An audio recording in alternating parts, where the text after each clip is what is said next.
40,000 कमाता हूँ, लेकिन महीने के एंड में 200 ही बचते हैं। तो प्रॉब्लम सैलरी की नहीं, सिस्टम की है।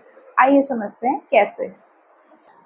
अगर आप भी कंफ्यूज हो जाते हो और ये सोचने लगते हो कि पैसा आया और कहाँ चला गया और आपकी सेविंग सिर्फ व्हाट्सएप फॉरवर्ड तक ही लिमिटेड है, तो ये वीडियो आपके लिए फाइनेंशियल आँख खोलने जैसा है।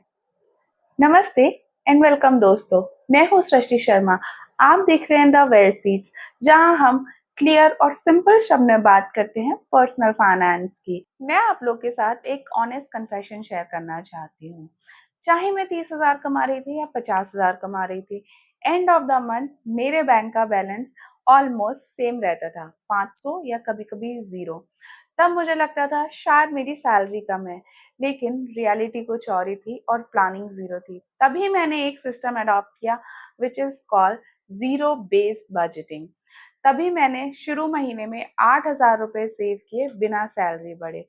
और यही रियल स्टोरी, यही जो मेरे रियल लाइफ के एग्जाम्पल्स हैं, वो मैं आप लोग के साथ शेयर करूंगी इस वीडियो में। तो चलिए शुरू करते हैं। अब बात आती है ये जीरो बेस्ड बजटिंग है क्या। ओरिजिनली पीटर फायर ने 1970 में इस कॉन्सेप्ट को डेवलप किया था। वो एक अमेरिकन अकाउंटेंट और कॉर्पोरेट मैनेजर थे। वो चाहते थे हर डिपार्टमेंट अपना खर्चे का जस्टिफिकेशन दे फ्रॉम जीरो।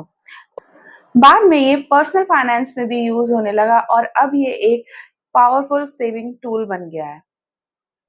मैं एक सेलियर पर्सन थी, साथ में फ्रीलांस करती थी, तो कोई बजट नहीं था, कोई ट्रैक नहीं था।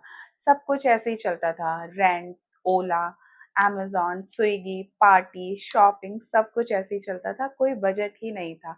फिर सोचती थी कि मैं कोई बजट करूंगी तो वो नेक्स्ट मंथ से करूंगी, लेकिन वो नेक्स्ट मंथ कभी आया ही नहीं। एक दिन मेरा यूपीआई डिक्लाइन हो गया और मेरे बैंक में 200 रुपीज बचे थे। तब मुझे लगा कि it's time to change something. तो उस दिन मैंने रात को एक नोटबुक निकाला और लिखना शुरू किया। उसमें मैंने अपना हर एक्सपेंस लिखा और मुझे रियलाइज हुआ कि मुझे अपने हर 100 का भी बजट बनाना होगा।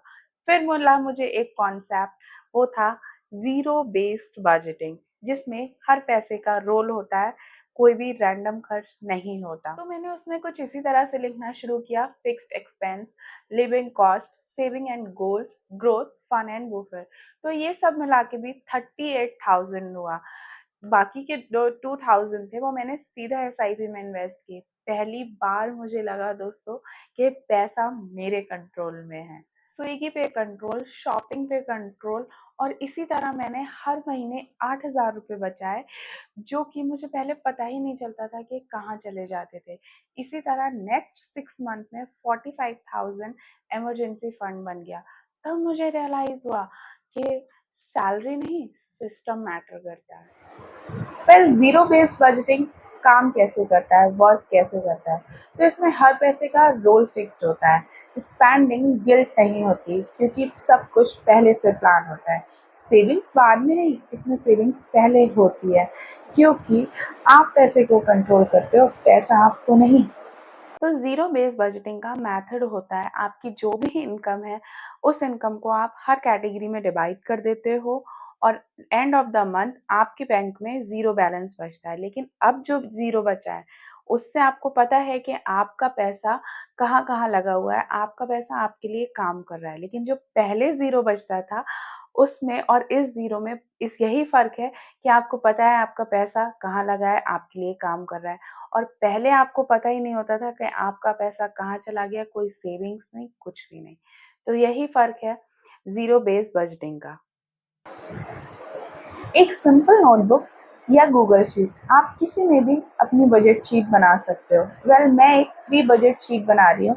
अगर आप लोगों को भी चाहिए तो कमेंट में लिखिएगा बजट शीट। दोस्तों, अगर आप भी सोच रहे हो कि मैं सेविंग्स क्यों नहीं कर पाता या क्यों नहीं कर पाती, तो आपको सैलरी बढ़ाने से पहले सिस्टम बनाना होगा।